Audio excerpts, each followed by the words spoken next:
Hi friends, it's Janine Richards from Q101. Welcome to The Tour Life. Grab your all-access pass and join me behind the scenes of the music industry.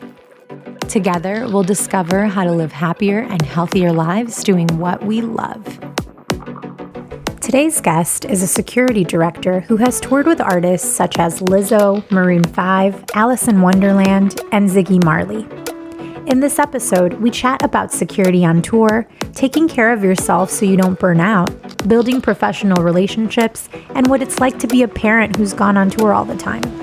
Here is my conversation with the real deal, David Sarge Villarreal.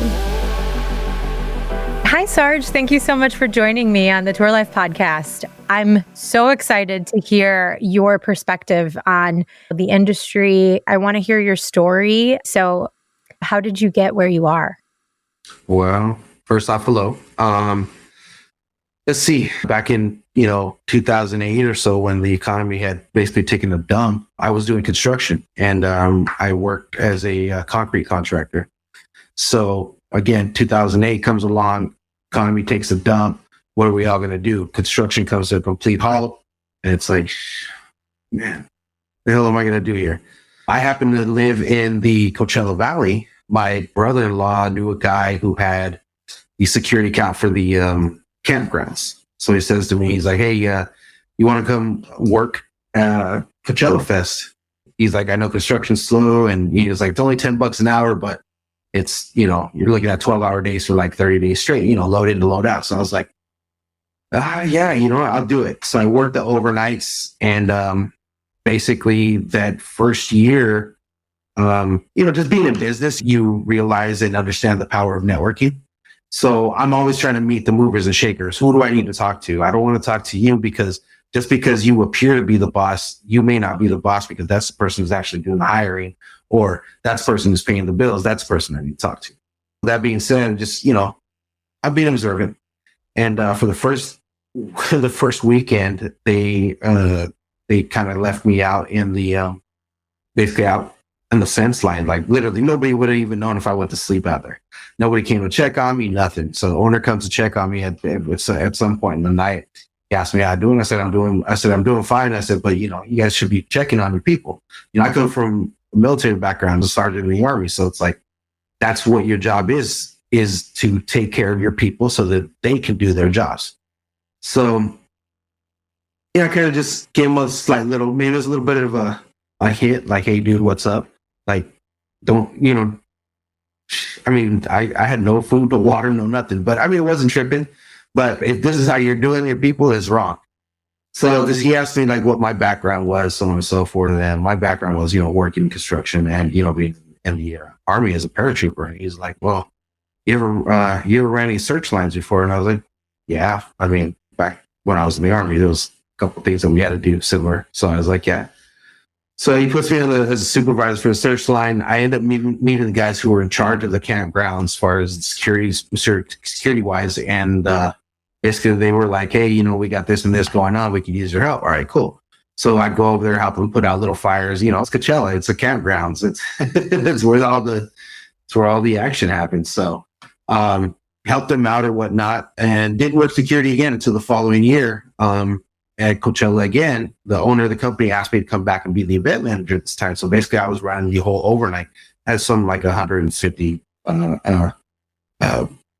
guards that were underneath me or whatnot. I had a guy who was working as a supervisor underneath me and says, hey, I met this other guy who, he says he's a bodyguard and this and that. And I was like, all right, cool. But this is not something that I'm trying to do as a career. It's just, if you live out in this area, Coachella is the time to get your hustle on. You can make money one way or another. You'll see people walking up and down the street with an ice chest selling waters for $5. You know what I mean? And people will buy them. So it's like, it's hustle time for out here. So I was like, yeah, I'll go back and I do this job work. This time met the guys who were actually in charge of overall security for the entire festival. Hit it off with these guys. Ended up, that one guy I told you that he says he met this guy who was a bodyguard and he's got some jobs coming up, whatnot. I said, all right, cool. So we go to meet this guy at Starbucks out here in this area. And this guy's like just yapping and just telling us, I work for this person, I work for that person. And it's like, when I could have, like, the guy who usually talks the most is usually, it's not, he's not nothing. So I was just kind of like, all right, cool. I really didn't care. Again, this is not something I had any type of interest in. So we go do this job out in Santa Monica. I stood there for 2 days, 8-hour shift, and they ran out of radios, but they had enough earpieces. So he's like, yeah, just put this in your ear. So I'm standing on the door. Nobody's coming in or out of this door for the entire night. 2 nights in a row. It was like a Macy's fashion show or something like that in Santa Monica. And did the job. And then later on, the guy tells me, he's like, basically did that to me on purpose just to see, what kind of person I was in terms of like, am I going to complain? I'm going to go crying about it or whatever the deal is. And I was like, all right, cool. So, this guy actually turned out to be legit, and he was who he said he was in terms of the, like where he stood in the industry, which was, nice. And for some reason or another, he took a liking to me and basically took me under his wing. And he happened to be from the same area out here in the Coachella Valley as well. And, he brought me into gigs. It was like the first like Hollywood type event that he ever like brought me in. He puts me at the front door, and it was a Grammy after party. I was like, all right, cool. The Grammy after party. Might see a couple celebs. No, it's Island Def Jam Grammy part after party. So I'm sure there's like Jay-Z, Beyonce. You got Barry Gordy coming in, Justin Bieber and his mom. Drake parked in the back at the back of the restaurant. I don't know if you're from the LA area, but there's a restaurant out there in West Hollywood called Chiconi's. So Drake parked in the back behind Chiconi's, walks up, and like at the time, like people were like, who's this guy? Like, people know who these people are, but like, again, Justin Bieber walked up with his mom. Like this is just, and then it's your first like major gig too.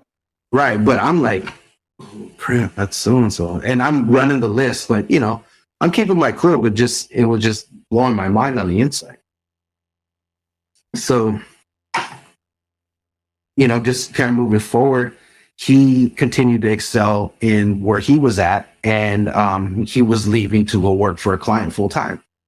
And so he was working, he was doing touring with Ziggy Marley at the time. And so he was kind of slowly introducing me to working with, Ziggy's camp here and there. And not once did I ever say to him like, hey, this is what I want to do, or, when are you going to put me on tour? Because to be honest with you, I still wasn't sure like this was going to be my path. It was just, this is a way that I'm making money right now. You continue to keep me working consistently. Sometimes the money's, great money. Other times the money's not that great, but I mean, it's. At that point, did you understand the scale of the possibilities for someone in your position? No, not at all.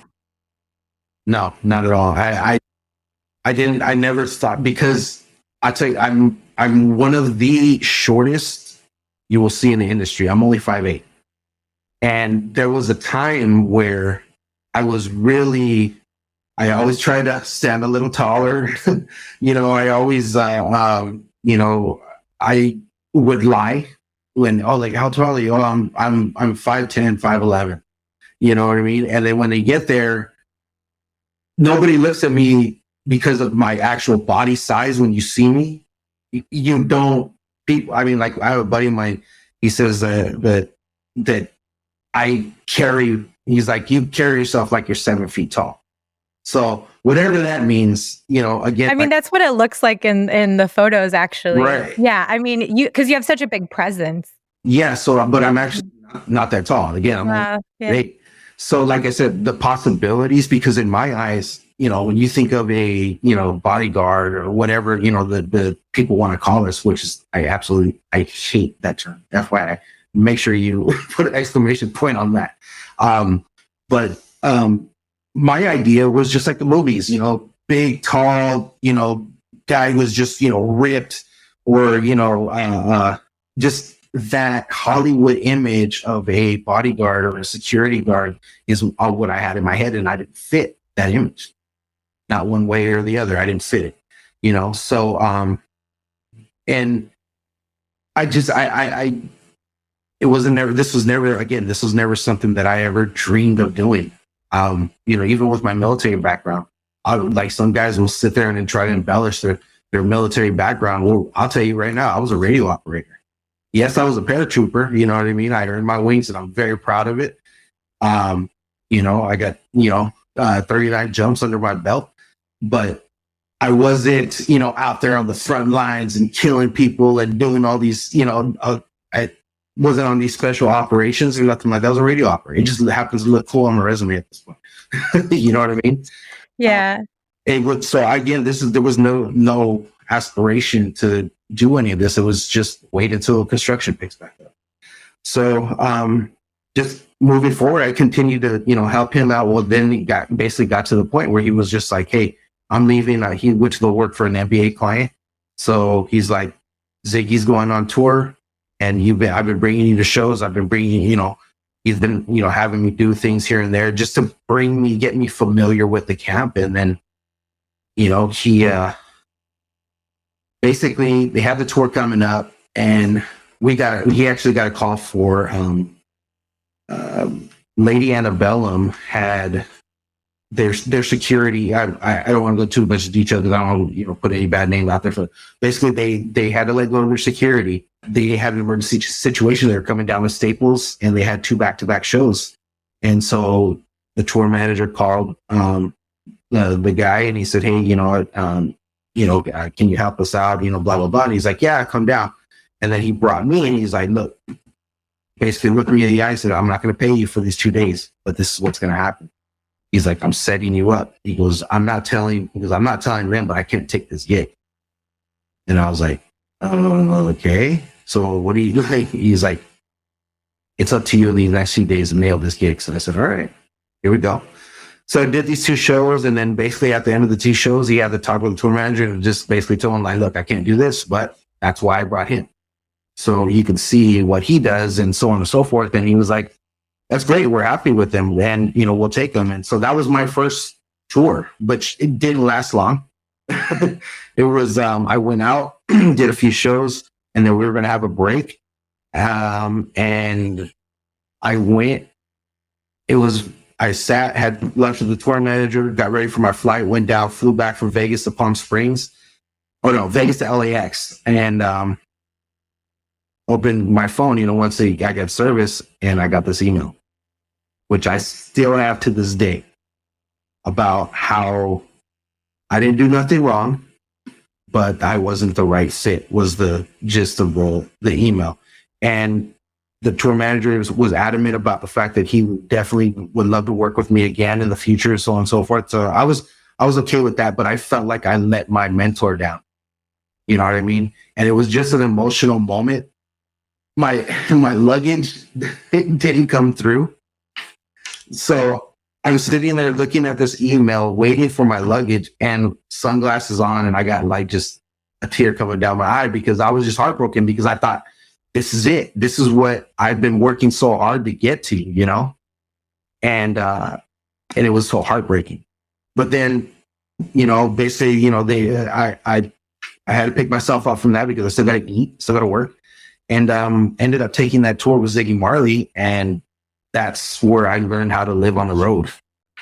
That it was such a working with Ziggy would I'll never go back to some of these places that I went with him, because we were playing community centers of 200 people, 150 people in just random little towns in Canada. I'll never do that again.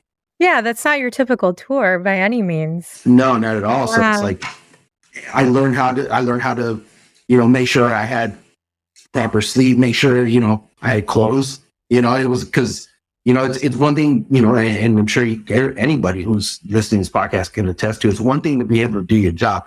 Anybody can do the job. A studio engineer can do the job. Great. But can you do your job and live on the road? And make sure you're eating, make sure you're sleeping, can you live with other people?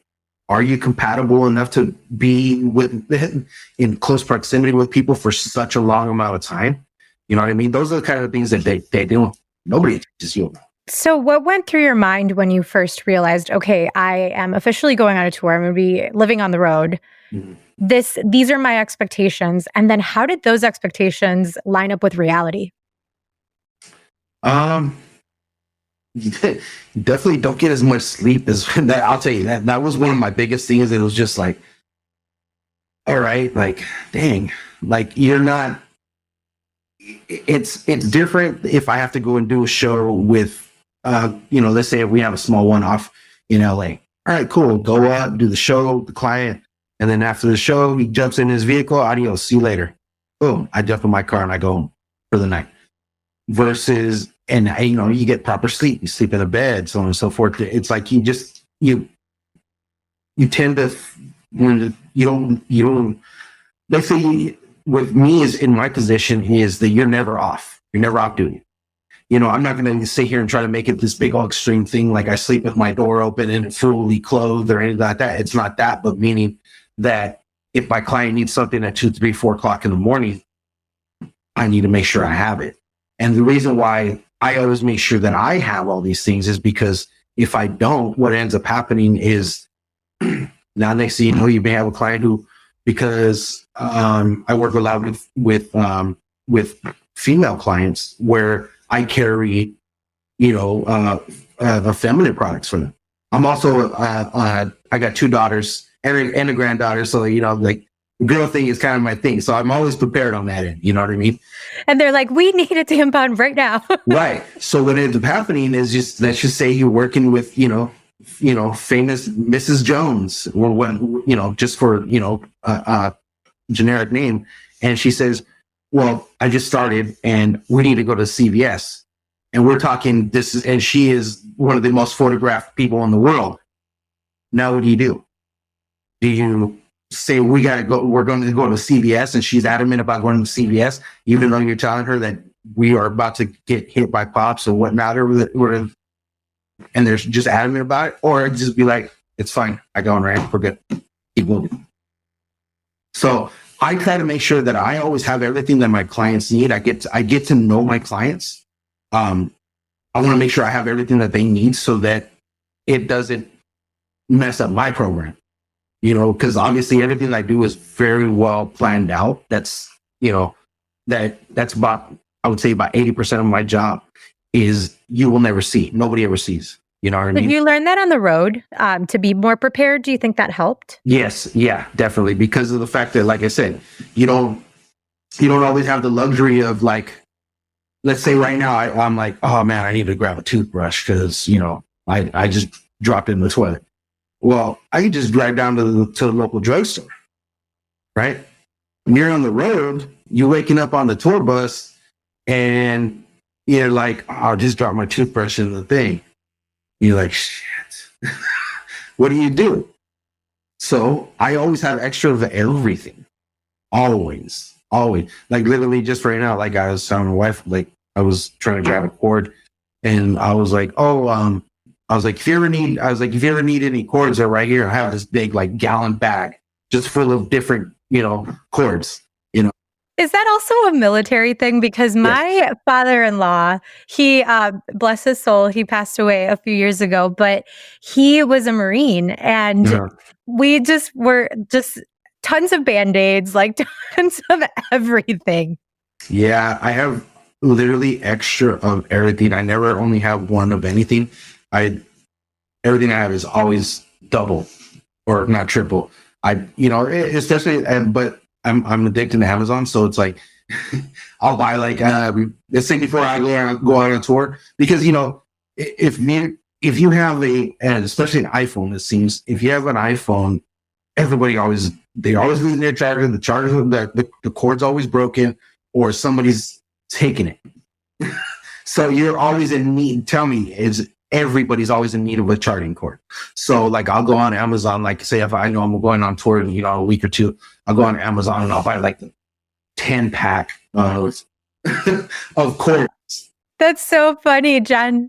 John used to do that. He'd be like, because I'd be like, I'm going to order a charger for my son, right? Because he'll lose them. And he's like, order the 6-pack. Yeah. I'm like, okay. Yeah. I don't know. I just do it because again, I don't want to have to keep, keep getting these things. So it makes sense. I did get into Costco and I do get my giant rolls of toilet paper. So right. Yeah, exactly. 'Cause I'm the same way, but like even here in my house, I have a cord plugged into my computer. I have one on my side of the bed, one on my wife's side of the bed, one downstairs next to my lazy boy, and then one in the kitchen for like a guest. Like just they're plugged in everywhere because everybody always needs them. So that's why I'm like, I have extra of everything. I don't know what it is. Yeah, maybe it's a military thing. I love it so much. Well, so Laureen did tell me, because you tour with Lizzo, and Laureen and you both tour with Lizzo, and I mentioned you and she's like, oh, he's my favorite. And I can only imagine it's like, you're probably like the go-to also for her. I tend to kind of, it seems to be that way that people tend to come to me to talk when, because at one point, we're all, the rookie, and then you become, after a while, like, I remember when I was touring with Ziggy, like, I was the youngest out there, a merch guy, and basically I was like, all right, cool. I'm one of the youngest guys. And now it's like, I'm, like touring with them. I'm the dad out there. You know what I mean? And yeah, I'm literally like, as far as like, I think we had two other people on that tour that were older than me. And one was by 1 year and the other one was probably like 4 years. But we're all in our 40s, So, and those guys, obviously they're not there. One was like our production manager, and the other one was like he was like I think it was this audio guy or something, if I remember right. But but as far as like being on our bus, I'm dad. And and Lorene will tell you too, when a lot of them are going through things, they tend to come and talk to me. I think because people tend to know like my job is to keep quiet and keep secrets, and you know what I mean. And I think people feel as though they're safe telling me stuff. But because when I'm on tour, I think it's one of those things that's kind of unique to my position, is that we don't really talk to too many people throughout the day in terms of like the people that we're on tour with, because your job is not to be so much up front, obviously. So I'm not walking around, and you're not going to see me walking around the venue and not just having conversations all day, because 9 times out of 10, especially on that last tour, I was having to try to jump back and forth and do venue and personal, and her stardom took, it took off way faster than I even anticipated. So when I joined up, I was like, all right, yeah, okay, yeah, I saw her perform on BET Awards. Yeah, she seems pretty cool. Like, she might be doing some stuff. And then like I joined on, and it was like, oh my God. All of a sudden, just a huge I was like, yeah, I was like, here we go.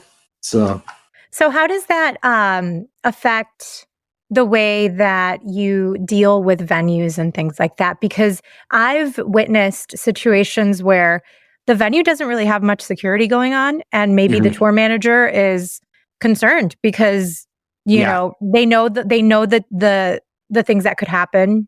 And I had one conversation in particular with I don't know if you're familiar with Beth Ditto, but her tour manager, they did a small show in Chicago. Mm-hmm. And she's an LGBTQ plus artist. And so this was right after the situation that happened in Orlando, the shooting in Orlando. Yeah. And so after that. Sorry, what shooting in Orlando? There was a shooting at the Orlando nightclub. And it was, it was like a gay Orlando nightclub. And sadly, the only reason I'm asking is because there was I don't know if you knew the story of Christina Grimmie. No. Shot at a meet and greet. Oh, no, I didn't know that. By a fan. Yep. Oh my gosh. Which was in Orlando. That's why I was like, and I'd done shows previously at that venue. And then after that happened, they finally changed some of their security protocols when you're talking about security in the venues. Yeah. And exactly because of that, she talked to the people who were at the venue, and it was a big deal because they didn't really have anybody working security. Mhm. And, and she just couldn't understand it because of these other previous things that had happened. Have you seen a shift in the way that venues are handling things? And how do you handle it when they're not handling it? So I would say I have seen a shift, but definitely not to the point where it needs to be. I still see a lot of flaws in venues in the way, things as simple as just propping a door. Now that's fine. Now it's because we have to keep moving stuff back and forth. I get it. It's an inconvenience. I get it because I work both sides. I've worked literally every side of working in a venue, from being the regular security guard at the gate, doing searches, so on and so forth, the overnight guy, blah, blah, blah, whatever, the supervisor, and also being the guy who, when a guy like me, the foreign guy comes in and says, hey, this is what I need, X, Y, Z, and then helping out on that end. So a lot of what I've seen is just like smaller improvements in terms of, like, let's say, in particular, that one venue where in that meet and greet, they didn't surge anybody coming into the foyer area. They surged from the foyer going into the actual house. So they're already dirty the minute they come inside that building. So God forbid somebody has an explosive device. Once they come in that building, they're in that building, but no, they would not have known until they go through the mags, which are just outside the actual doors to inside of the hall, or the actual, the actual venue itself. But in the foyer area, people are already in there, which is technically already inside the building. So like things like that, where it's just like, you would think these things were really obvious, but I don't know why people just can't understand that. Things, like I said, like small things like propping doors open. Like, okay, to you, that you think it's fine, but me, that's the kind of stuff that I'll walk over it. And as much as it might piss off my PM or my TM or the house or whatever, I'm pulling that thing out of the door and it's going to get closed. And and every time I come by there, I'm going to continue to keep doing it until somebody finally approaches me and says, hey, what the heck? And I'm going to explain to them, this is why. And I will go into a full explanation. Everything that I do in terms of, being at the venue is all, it's all relative. Meaning, I'm not walking around trying to be an asshole just to be an asshole, which is what you will find in my industry in particular, that some of us, tend to be real jerks. But I don't work that way because, again, I'm not this big giant guy who can just walk in and be like, hey, production manager, I want blah, blah, blah, blah, blah. And 9 times out of 10, they'll do it out of fear because, Big Johnny's going to beat me down. I don't do that. I'm short, so I got to be nice. And because the clientele that I work with, I don't work in that part of the industry where people are so rough. More of what I'm working in is pop. So that being said, it's like you're having, there's a lot of kids around. It's just a different type of environment where being nice gets you a lot further. You know what I mean? So I'll walk around. What I do, so basically what I do is usually anywhere from 30 to 14 days out of going to a venue. I'll be in contact with either the house production manager or the house security supervisor, be in contact with them as far as sending them out my rider. Now, my rider, it can either consist of something really plain and simple, from 1 to 2 pages, up to, if we're doing an arena tour, I have a rider that's 15 pages long. So, but that's the kind of stuff that a lot of people don't see that we do. You know what I mean? Getting ready for, we're going out on tour. Well, I don't just pack my bag and get ready. We're going out tomorrow. I've been prepared for the past month. I've been sending emails. I've been in touch with, production managers and, again, see house security for, let's say, anywhere from 2 weeks to 4 weeks out of every single venue. And sometimes what I'll send is, this seems a little intense for the house. And like, oh, well, we don't provide that, or we can't provide this, or we can't. I'm like, okay, well, let me come back. And then, I'll talk with them on the phone. Like, okay, well, let's schedule a call and let's see if we can, iron out some of these details. Okay. Because, I'll tell them all the time, I'm fair. Meaning, if I tell you I need 10 guys in the barricade and you only give me 8. I'm not going to go ape shit and just, what the heck? Well, I'm okay. Let's work with this 8. So we're going to spread these guys out a little bit further. And then when the show's going along, I see the crowd's a little bit, all right, cool. What we're going to do is we're going to pull 2 more guys out of there because you know what? Having this much security on this type of show, just not a great look. And you tend to know your artists, the type of crowds that they draw. Obviously, we can never predict nothing, but you've been to shows, we've all been to shows, and we can kind of predict. And, these are the kind of things that I talk to when I do in the security meetings as well. Like, I explain to the house, like, hey, this is not, this is not a punk rock crowd. We're not going to have crowd surfing. We can have so on and so forth. But then there's other ones that I'll be like, hey, boys, you're going to earn your money tonight, fellas. So let's get ready. So, again, my thing is creating that relationship with the venue prior to getting there. You will find that it just makes things that much easier. Obviously, if you're working on the production side or whatnot, or if you're a tour manager, you guys know that's what it's about. It's about creating those relationships. And also when you're leaving, don't be a dirtbag, because guess what? If you plan on spending any more than a year in this industry, you're going to come right back to that same venue. When you come back, you'll be like, oh yeah, I remember you, tour manager for XYZ. And because, yeah, you may not be with that same artist, but this may be a whole different artist you're working with. I'm still going to be a jerk to you. And your artist is going to hate tonight because you and I relationship is not there.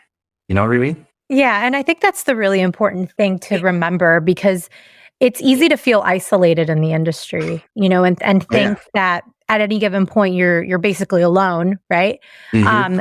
But you're right. It does come around, and it is a really small world. Mm-hmm. And it is about building those relationships, because what I've heard from a lot of people who put together these shows is, they tell me the fact is we're all working toward one goal each and every night, and we're just doing it over and over again. And we're all just pieces in the puzzle.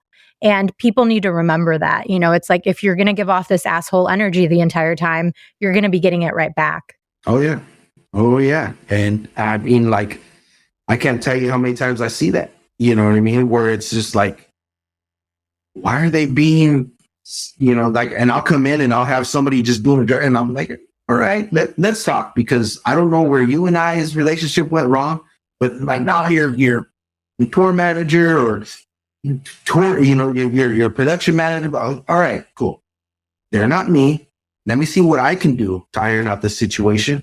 And conflict resolution is my job. That's what I'm supposed to do. You know what I mean? My job is to de-escalate situations, not to escalate them. You know what I mean? To walk away from confrontation so I can continue to do my job. And I think that's one of the biggest misconceptions about what we do as well, is the fact that we're not there to start confrontation. You know what I mean? We're there. If you're a professional, your job is to de-escalate. Your job is to move your client out of harm's way, not to stand and fight. That's not your job. You have other people to do that stuff. You shouldn't be fighting anyways. You know what I mean? Yeah. But I mean, you'll tend to find, again, it's back to relationships. And the longer you spend in this industry, the stronger those relationships will get. If you're good at building relationships. Because, you do also find the other way around where, somebody does leave that asshole reputation behind them, and it tends to follow them everywhere they go. You may, excuse me for lack of a better term, I don't know what to say, but you may fart in one room, but it's going to keep following you. You know what I'm saying? Oh yeah, like a deadly gas. Yeah, exactly. So I mean, hey, and people are going to know it was you. So that's I can say that the one thing that I try to do is build these relationships with these venues. 2 4 weeks out before I'm even getting there. But thankfully that the amount of time that I've spent now in this industry and touring, is that when I'm sending out the emails, it's usually like, hey, Sarge, what's up, man? It's good. It's good to see you coming back. Or sometimes I'll get them like, hey, what's up, Sarge? I see you guys are coming. I'm like, shit, I didn't know. Wait, hold on. Let me go online. Oh yeah, we do have each other. You know what I mean? So it's like, it's great. And I've made so many friends along the way who, normally if you see, me walking down the street, I wouldn't even talk to these people or vice versa. You know what I mean? But then, I also have, I've met such great friends because of the fact that they see that I'm trying to build a relationship. I don't necessarily want to build a friendship with anybody, but more just I'm trying to build a relationship that we can all work together, because I understand also on the house's end is every single show you're having a different security guy telling you he wants this, different production manager, and it's like, and as a house, you have to adjust to that every single night. So like usually when I start out my security meetings, I say, first off, thank you for having us. I really appreciate everything you guys have done for us today. And I say, this is your guys' house. You guys know the best way to run it. Only thing I'm going to ask you to do is do me a couple little adjustments here and there.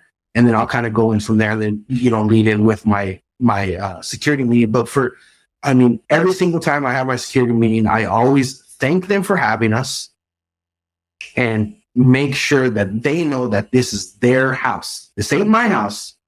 I'm just here visiting for the night. I'm not in charge of security. This is your security. I'm the security director. Only thing that I want you to do is make a couple little changes. What I'm getting from everything that you just said was basically that you give the house the right to be accountable for their own venue because it's theirs and you're a guest in their house. And if the expectations are laid out, you can work well together. Yeah, exactly. So again, for the most part, most of the venues that I go to, they already know me. And it's usually like, hey, what's up? And they already know, like, hey, it's Sarge. Sarge is a nice person. But also too, and I explain to them as well, but when it's go time, it's go time. I may walk around and joke around here throughout the day because part of the reason why I do that is one, it's just my personality. Like I grew up with a dad who had the dad jokes, who still has the dad jokes. And for some reason or another, now I am the dad jokes. You know what I mean? So I walk around and I'm very lighthearted when it comes to work because of the fact that like I have this face that just kind of tends to like look a little mean sometimes. And so I think maybe sometimes I overcompensate and I try to be overly nice to people. And because of the fact that, again, I think in my position, in my look, when it's go time, yeah, scowl comes on and I got my game face on. Yeah, you're not going to see me smiling. You're not going to see me laughing, whatever, until I know that I got everything down packed the way I need to be. So throughout the day, though, what I do is I build these relationships. So let's say we have an opener. We have 3 people in the barricade, and I'll go over there and I'll talk to each one of them before the show starts. Hey, how you doing? I'm sorry. Just letting you know, you may see me walking back and forth in the barricade, just so you know, just take notice of my face. Always check for credentials. I'm never going to flip out on you if you ask me for my credential, but just remember who I am at this point. Oh, no, most of the time they already know who I am. And then you get to talking to some of them and, you realize that, at the end of the day, these are people as well. You know what I mean? They have their own issues. They have their own problems. They have kids. They have grandkids, so on and so forth. And, just like me. And, and so what ends up happening is you build these mini relationships because you're there for, just a certain amount of hours, but you're there with them. So next thing you know about, Mr. Smith's, son who, just graduated from, whatever, UCLA or whatnot. And the next time you kind of see him, you're like, hey, how's your son doing? Like, oh man, they're like, man, how does he remember that stuff? And it's not so much that I remember every single detail, but what it is I want to build these little mini personal relationships with all these single people because they feel once you do that, you build that relationship, people are more willing to help you out with stuff. Yeah, they're more invested. Right, exactly. Yeah, exactly. I think that, because I've seen the other side too, where I've had guys come in and I'm running a house and they won't say a word to me throughout the entire night. And then when they want, like, hey, I need blah, blah, blah. Sorry, we're off. Yeah, because at that point it's like it doesn't matter to me either way. You didn't ask. You didn't even talk to me throughout the entire day. You didn't have a security meeting. You didn't show up for the security meeting. So don't get mad at me when I don't have somebody on the other side of the stage because guess what? You didn't ask for it, nor did you send me a security rider. So, paying that mutual respect is really important. Yeah, exactly. So again, that's why I was trying to build these relationships with everybody. Usually, 2 to 4 weeks going out before going out on tour. So, since you are a great tour dad, tell me how tell me how you are able to have a family with you know traveling and just Difficult. being so busy all the time. How do you do it? Well, it's difficult at work. It used to be really difficult. I just met my wife for the first time in almost 8 years. So during this quarantine thing, like, oh, this is what you really like. No, but I mean, things have been really, really great as far as the spending time together again. Actually, like her and I have been, from the time we started dating till now, and throughout, all the ups and downs, it's going on 8 years now. And when we first met was my year that I really got like busy was 2012, and that was my first touring year. I started touring 2011, but 2012 was like real like on tour, and it was my kids who are adults now. They were in middle school. I think one was in 8th grade or a freshman. No, my son was a freshman. My daughter was in 7th grade back then when I started touring. So it was like I was divorced from their mom, and it was still in those couple of years that we had their mother and I had split up, which she's still one of my best friends to this day. We have an awesome relationship. But during that time, it was like I was trying to basically I'd go hustle, go to LA, go work a gig, and you pick up another gig. Next thing you know, I anticipated being gone for one day, and I'm gone for 7 days or whatever. And because of the fact that, they were at that age, they were living at home with their mom in their mom's house. I had a small little apartment, right across the street from the polo grounds where the Coachella Fest at. You know what I mean? Like it was just like a little hole in the wall.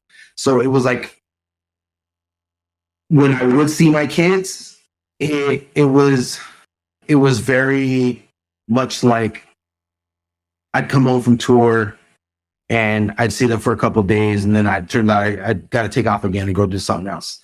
So it was very, very difficult. It was very difficult, my wife and I relationship, trying to build a relationship with her, with the type, when you're talking about different time zones, where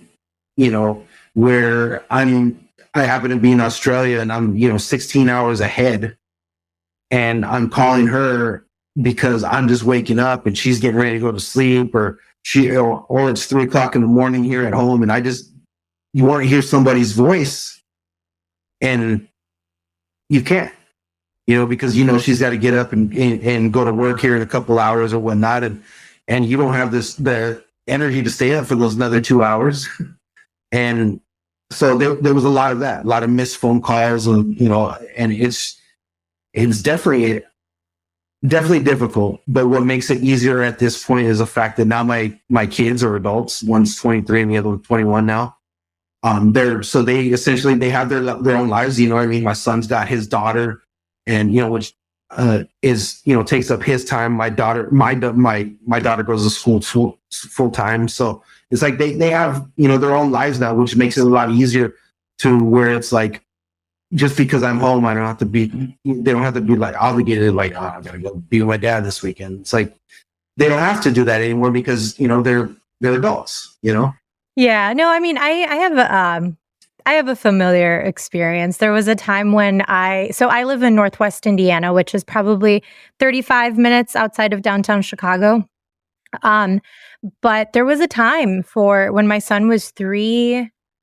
It was between the age of like 3 and 5, where I worked in the city. I lived in the city, and his dad and I had joint custody. So I would only see him on the weekends. And it was twofold, right? So it's sad because you don't get to be with them all the time, but it was also nice because all the memories I have of that age, we had a lot of fun. I mean, Right. every time we hung out, it's like we were out doing cool stuff. We were at the museums. We were Same thing. Like you want to make it fun for them, So yeah, I can definitely, see how it is difficult, but I think communicating with your kids, after the fact. Did you ever have a conversation with them and ask them how they felt about it? Yeah. With my daughter, and that I raised my daughter is very much me, and it's sometimes like it's looking in the mirror and it's hearing, you know what I mean? But my daughter, she's very she's very earthy. she's I think she's vegan now or vegetarian. I don't know which one, but she went pescatarian for the longest time. This girl doesn't drink soda, doesn't like, she's 21, she's not your typical 21-year-old. My daughter, and I don't just say this because I'm her father, but she's beautiful, beautiful young lady, and carries herself very well because her mother is the same way, because her mother carried herself like this. My daughter always had a great role models as far as the women that are around her. Very strong, very headstrong. And her and I have conversations, and those are conversations. Some of those conversations have been very difficult for me because it was putting a mirror up in front of me and seeing that she needed her dad. Now you're gonna make me get emotional, but that she needed, she needed her dad, and she had a good little, I don't want to say breakdown, but I mean, basically she broke it down to me, and it's just like, I needed you to be there for me and you weren't. So my job, my career, they grew up with everybody like, oh, your dad works with, Kardashians, or I saw your dad on Keeping Up with Kardashians, or say your dad on TMZ or blah, blah, blah. And they're just like, yeah, well, you see him more than I do. Or, for my daughter, my line of work as well took me away from her. You know what I mean? Sorry. Yeah, no. I mean, I have those, those same feelings. Now, granted, my son was younger, and he probably doesn't quite, remember how it affected him negatively. Possibly, I'm going to talk to him now because you've encouraged me to really really have that conversation with him. But yeah, I mean, it's these real decisions that we have to make, because it's like you want to prioritize what you can to have a better life for your kids. Yeah. But there is a trade-off. And unfortunately, sometimes people do get hurt. But at the end of the day, I think it's really important to really just talk about it, because I'm sure from that conversation, you were able to express to your daughter, why you did the things you did. And now you're in a better place. I would hope. Yeah. Oh no, definitely. But she's still my daughter. Yeah. Gave me a card. It was our Father's Day, and had a magnet that said like father, like daughter, because we butt heads. But as much as we do butt heads, it's like I'm so proud of her because she is not afraid to stand up to the one, and she'll tell you herself that she looks at me like I'm Superman because some of the things that she's seen me do physically. But for her to stand up to me, like, that just shows me that this woman is not, and I almost made a mistake of saying girl, but this woman is not going to back down to nobody. If she could stand up to her father the way she did and express herself and tell me exactly how she feels and being like this, I'm standing my ground, then I know she's going to be able to do that in the world, and which is what she's doing now. And she's going to school to be a teacher, right? So it's like, I'm very proud of her. So that's amazing. I love that so much. And I do think we need more of that in the world. We're all looking for role models, no matter where we are, whether it's in a work environment or if it's in our own homes. And, definitely. It's always nice to have people around you that appreciate relationships and that appreciate, the whole person, as opposed to just a blip in your radar. Yeah, exactly. And I think that with a lot of us at tour is we see people oh yeah, hey, something? Like, I don't know. I mean, I've been through that venue, but couldn't really tell you. You know what I mean? And I think that that's something that I try to do myself, is not to have that, to try to leave an impression even at the end of the night, if I'm available, if, like, hey, my principal decides that they want to hang out backstage and, bus calls not till 3 a.m. All right, cool. So, they're in the dressing room. I'll go out there and, thank the guys on the barricade. I'll thank the people working out in the front, because at the end of the day, like, some people may look at like, oh, he's just security guard out there. And I want them to understand that I don't just look at you like that. So hopefully you don't take this job tonight like that. I'm not like, oh, that's just security out there in the parking lot. Well, guess what? He's my first line of defense. He's the most important one. He's the most important one, because what he or she needs to be my eyes and ears out there. They see something, I need to know about it, and so on and so forth. So that's what I try to do. I try to create a bubble of layers around my artist. So in that first layer is those people that are standing outside. And then you got the people at the doors. From the people at the doors, you got the people that are roaming. And then in particular, your VIP areas or whatnot. And then your barricade. And then from the barricade, then I may have another guy who's standing on the opposite side of the stage of me. So everybody, just like you said earlier, everybody is a piece of the puzzle, because we can have the entire thing. But what is that puzzle worth if it's missing that one piece? What do you do? How much is it going to piss you off? You have 1,000-piece puzzle and you come to find out you only have 999 of those pieces. That is like everyone's worst nightmare. So. Yeah. Oh no, trust me. My wife, she's been doing these puzzle things for us, and so we've been, here at the home. But it's just because you weren't the first piece of puzzle to be laid down, you may be the last one. You're still as important as the very first piece of puzzle that's put down, and that includes myself. That includes the people in catering. And you know what I mean? Everything. Everybody has a job. And trust me, like, I want you there if you're in catering. You're important to me. Hell yeah. So we're almost out of time. And I honestly, I could talk to you forever. I want to, but, what is something that you want to share with people? Because right now I feel like everyone is kind of looking for a little bit of hope. What is something that you want to share with others that helps you keep going every day? I would say the thing that I probably want to share with others is the fact that you're not by yourself, even though, when we're on tour, we become families, whether it's a 2-week tour, 6-week tour, you guys are going on 18 months on a world tour. You know what I mean? You become a family with those people. And in families, we all fight, and families we all love, and it's the same thing. Like I go on tour with people sometimes, and it's just like, this guy's so freaking annoying. But the next time you see him on tour, like, hey, dude, what's up, man? Been so long, So, and it's the same with family. You're not alone. Reach out to each other. Even if it's just a meme, you know what I mean? Like, there's things like that where I have friends that, I'll reach out to them. That's all it is. It's not even like, hey, how you doing? They know exactly what I mean when I send something funny to them. And they send something back, or an LOL or whatever the deal is, and then it's just like, hey, so sometimes that's the conversation start. You know what I mean? And just like, hey, what's going on? Oh man, this is what's going on. Me and my wife have been going through blah blah blah blah blah.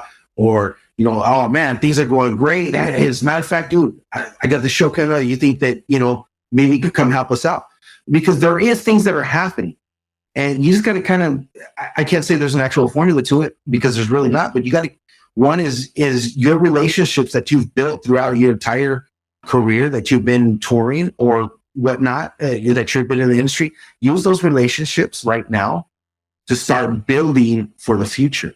So again, like I just did, this past weekend, Friday, Saturday, there was this new company it's called Fan Tracks, and they're doing they did the first show. So Bush, I don't know if you know Bush or not, the band, or am I just old? That was when I was in high school, but no, I know him. Yeah, so Bush, they just put out a new album, right? And so they tapped Bush to do this first concert. So basically, what we did is we went to a sound stage. They were checking people in. And so what they hired us for is to make sure that, just to enforce and make sure that everybody was doing wearing proper PPE that was required by the building. and getting, and, having them sign, the basically it's a waiver, and then doing temperature checks. So there is things out there, and you can't be so prideful to where you're like, oh, well, that's not what I normally do. Well, guess what? Nothing's going to be normal again. If it ever was normal, you know what I mean? Whatever we consider to be our personal normal, it may not be that. So right now, one of the things that I'm doing is we're doing temperature checks. So we had nothing to do with security for the actual band at all, because what it was a virtual concert. So they put them inside the sound stage. It's secure. So we were just on the outside. There was really no need for us to be on the inside, because you don't have, there's no crowd, nobody's in a crowd serve, nobody's going to throw a bottle at your artist or anything like that, because there's nobody there. So it was actually a really cool concept, to be honest with you. That's really cool. I mean, it's nice to know that there's different things going on. I know that people are trying to do drive-ins and things like that too. Yeah. So you're right. It's just kind of leverage your relationships, reach out to people. You never know what might pop up, right? Yeah, exactly. I mean, and so that was one of those things that, I asked me a year ago to come check people's temperatures. I'm like, what? I'm not a doctor. Why? Medical field. Yeah, exactly. But guess what? Right now, that's who they're reaching out to. They're reaching out to like security companies to do these, checks, which to be honest with you, I don't really fully agree with it, because I think it's a very bad look with these no-touch, the no-touch thermometers, when you're putting it up to the head. As it is, if you were to see me putting something like that up to somebody's head. Oh, I hadn't thought of how bad that would look. Think about that. Me dressed in all black, because I'm there working security most of the time, and then with a mask on and my sunglasses on, and I'm putting this thing up to your head. Okay. Wow. And these are the things that like you would think of, right? Because it's like you almost have to think of every angle. Mm-hmm. Yeah. Wow. And so I don't think I don't think it's a good look. But if somebody asked me to come out and do it, I'll do it. But what did it do? It gave me an idea. And I can't tell you the idea because I don't want everybody to steal my idea. Okay, sounds good. Let me know if I can help. But I mean, everybody, but the thing is to have, people who aesthetically don't look, like I said, get rid of your pride. Get rid of your pride. Sometimes that's what you got to do. And understand also too, it's like, hey, if you have a company, if you're a business owner in this industry as well, hey, don't have so much pride that you'll turn down a job because they don't want you in particular, but they want this other person who works for you. That I've seen that happen too, where people are like, oh, well, if you're not hiring me personally, then I'm not going to let you, so-and-so will work for you. You know what I mean? So, hey, that's how people lose business as well. Do what's going to make the clients happy. You know what I mean? Obviously, as long as it aligns with you, more morally. But I know, me personally, that if I had a guy who looked like me going up to my kid or my wife, or even to me putting that thing up to my head, I was just like, so feel comfortable. You know what I mean? It just doesn't look great. But if you have something that's a little more comforting, it wouldn't be such a bad idea. That's interesting. See, now I'm like wondering what your idea is, but it's okay. I don't want anybody to steal it, so I get it. Well, it's just doing temperature checks, but just using the people who have a gentler look aesthetically. Oh, I see what you're saying. Okay. You know what I mean? Yeah. Like, I don't need to be wearing, all black, Yeah, it's as simple as changing up your look a little. Yeah, maybe some, wear some lighter colors, because you know what? I don't need to have show blacks because I'm not working a show.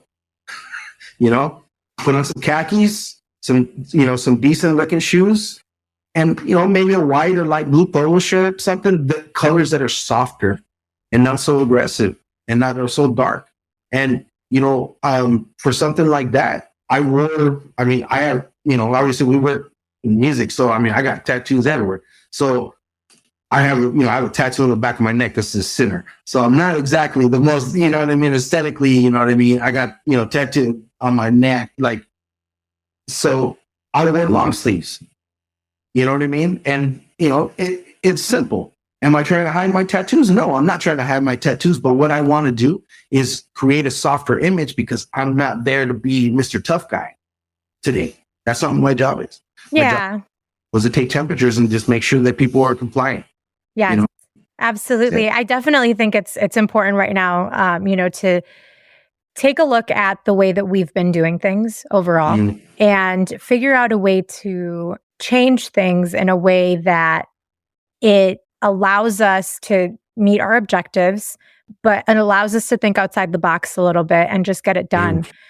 So I agree. I love it. You have so many gems. I love it so much. Well, well, thank you so much, Sarge, for joining me. Thank you for having me.